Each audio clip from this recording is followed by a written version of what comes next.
M Urdu class में अपने मैं दोस्तों को वेलकम करता हूं। आज मैं अपने दोस्तों को आज लाल पंप के बारे में कुछ इन्फॉर्मेशन, कुछ आगाही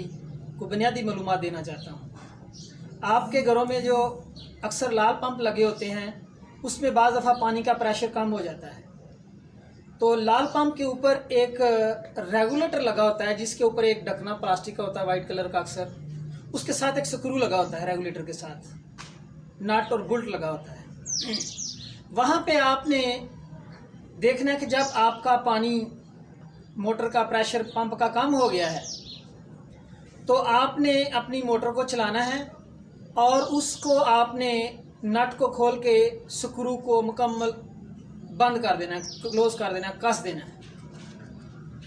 क्योंकि इसके लाल पंप के फटने का डर नहीं होता है। इसमें डबल पाइप होता है, पानी सर्कुलाइज करता है, आपका फिल्टर भी, आपका अम्पेलर भी मोटर का और आपका इंजेक्टर भी साफ़ हो जाएगा।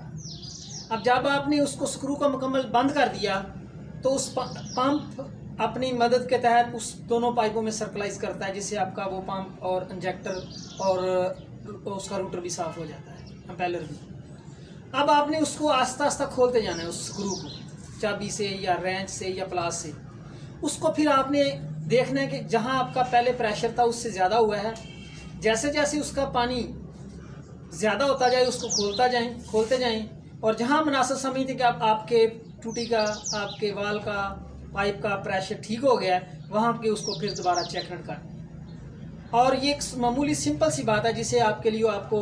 किसी इलेक्ट्रिशियन के पास जाना पड़ता है, टेक्नीशियन के पास जाना पड़ता है, और ये आप घर में भी अपने लाल पंप का पानी आसानी से तेज़ कर सकते हैं और उससे आपकी टैंकी जल्दी भरेगी, आपकी बिजली की बचत होगी और आपके टाइम की बचत होगी। आपका हमदर्द आपसे इजाज़त चाहता है।